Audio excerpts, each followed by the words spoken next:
All right, guys, check this out.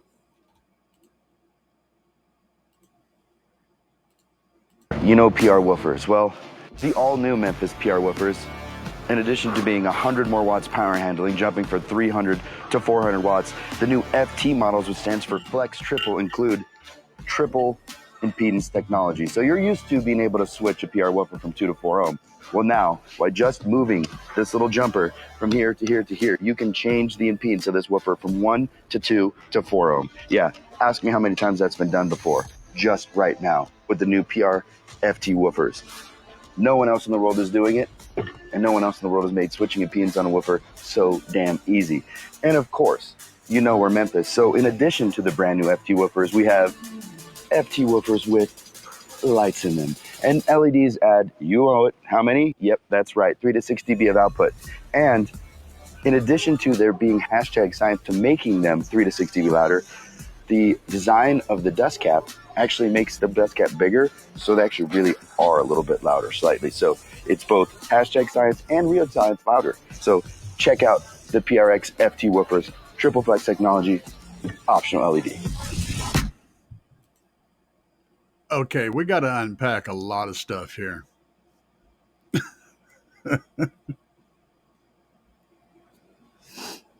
We got to unpack a lot of stuff here, guys. Um, so, all right, I get the joke with the RGB lights. I get that. You know, obviously, stickers and lights make shit louder and faster. I get that. That's a joke. Okay. And I got to admit that the lights are pretty cool. Yeah, they're pretty cool. But that's not why we're here. That's not why we're here at all, man. So here's the thing.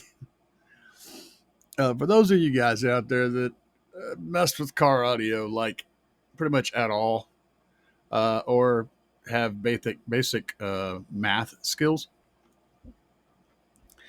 you understand that the way the ohm load works on a speaker, in this case a subwoofer, is like, say for instance you have two ohm coils. You can wire those in series and get 4 ohms of resistance. You can wire them in parallel and get what, two ohms be 1 ohm resistance. But there's not a way to wire those to get 2 ohms of resistance. And the only way I can think of is if you just wire one coil, you get 2 ohms of resistance. The problem is, and that will work, by the way, but there's a problem, and that's that the power handling gets cut in half when you do that, because you're only using half of the voice coil. You're only using half the thermal mass to cool it. Um, and therefore, you're going to have heat issues because the other coil is just going to be sitting there doing nothing. It's going to be carrying the weight of it. There's a whole lot of reasons why that's not ideal. It will work, but it's not something that you would design into a speaker to be used that way from the factory. That's something that somebody might do if they blow a voice coil. They might let it run on one voice coil at half power and just mess with the subwoofer, goofing around, but that's not something that you would sell. You know what I mean? You wouldn't sell a driver with that being intentionally how it's supposed to be used. So I'm not sure if they're doing that.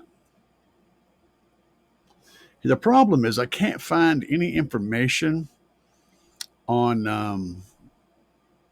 I can't find any information on the website about how this is being done. I'm sure this is some patent pending thing that they've got going on. But whenever it comes to pending a patent, when it comes to patenting a thing, God, I can't even talk. I need English work. Um, it's hard to patent a complicated device because anybody can reconfigure that device a little bit, and your patent is basically void in the case. So, for example, you can't really patent a convertible top on a car because all they have to do is just change where one of the little braces is and a couple of other little changes, and now it's enough different that it still does exactly the same thing, but it's not the same thing that you patent, so therefore it bypasses your patent. That's how they get away with that. You can try to patent different things, but you have to patent very, very basic elemental things, so that if they're copied and they can't be really changed, or else the functionality changes, right? Um, so the point is, if you can't patent it, what are they doing? The only thing I can figure is they're using two ohm coils, and they're just leaving one coil out in the wiring. I mean, in theory, you could have some kind of resistive load in there to make up the difference, but that would be insane and impractical, and probably would burn up within a few seconds running 20 or 30 volts through it. It wouldn't take long before you smoked that, and so that doesn't even make any sense. But there's not any other way to make that work. Anyway, I wanted you guys to get in on this with me. If you got any ideas, put them down there in the comments. So, is it possible to do this? Yes. Like I said, the problem would happen is that you would have one power rating with two settings, and you'd have to have half that power rating on the third setting. Elsewise, you would simply blow the speaker very quickly, trying to run it at 2 ohms in this situation. And I just can't think of any other way that could be done. There's got to be a dead coil. Even if you've done something crazy and you've got many voice coils on there, all layered up, there's problems with that. The magnetic gap gets huge and all these other issues. The mass goes up and everything goes wonky. Like I said, the only way I can see it is if you've got, you're leaving one coil unhooked on the 2 ohm setting. Maybe they've somehow got one coil that's really heavy duty, but that doesn't make any sense, man. Anyway, this is where you guys come in. Comments down below. We're going to be keeping an eye on this because this is kind of goofy and weird. And props to them if they've managed to pull this off in such a way that it makes sense. That's great. My little meager human brain just can't quite comprehend it, though. So that's up to you guys in the comments. What do you think about this? And of course, the lights are cool. I dig the lights. Now, the other thing they mentioned in there is that they have this new dust cap. And let me just play this again. Memphis, PR woofers. Well, the all-new Memphis PR woofers, in addition to being 100 more watts power handling, jumping from 300 to 400 watts, the new FT models, which stands for... That's the other thing. So they're going up in power handling. So Flex Triple include triple impedance technology. So you're used to being able to switch a PR woofer from 2 to 4 ohm. Well, now, by just moving this little jumper from here to here to here, you can change the impedance of this woofer from 1 to 2 to 4 ohm. Yeah, ask me how many times that's been done before. Just right now with the new PRFT woofers. Now, he's right. There's been other people that have done easy to set up deals where we have 2 settings, where you can switch between 1 and 4 ohms or whatever. 2 settings, which is possible because you just use the series parallel wiring and you use some jumpers to change that. That's easy. That's been done by a lot of people. So, but what he's talking about hasn't been done that I'm aware of. No one else in the world is doing it, and no one else in the world has made switching impedance on a woofer so damn easy. Well, now that's not true. There's other drivers out there that have made switching impedance on a woofer so damn easy, just not doing it 3 different ways. And of course, we're Memphis. So in addition to the brand new FT woofers, we have FT woofers with lights in them. And that's a separate woofer entirely. So, and that's cool. I mean, the lights is cool. I dig that. And LEDs add, you know it, how many? Yep, that's right, 3 to 6 dB of output.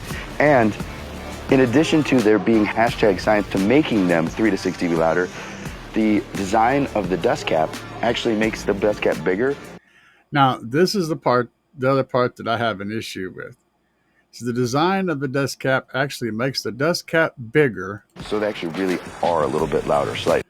Now, so he's saying that the dust cap being bigger makes them a little bit louder, slightly.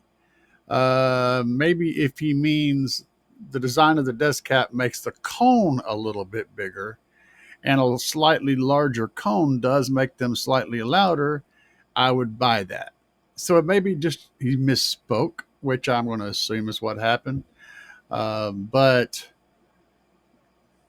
the way he worded that doesn't work. Now, again, like I said, he probably just misspoke on that. So I'm down with that. But I wanted to point that out because he did make that statement. So it's both hashtag science and real science louder. So check out the PRX FT woofers, triple flex technology, optional LED. Triple threat technology. That's cool. Great name. Great name. Guys, I've been running Memphis for a while. I've had many Memphis pieces of gear, and I've had good luck with Memphis in the past. Can't complain about them. I've got a couple of Memphis amps laying around here right now. Um, I don't dump on anybody for being innovative. I'm just struggling with the 124 thing. So, like I said, down in the comments, leave me a comment down there. Let me know what you think about that. Whether you think it's cool or not, and what your ideas may be for how they're accomplishing it. I'm really curious to hear what you guys have to say about this.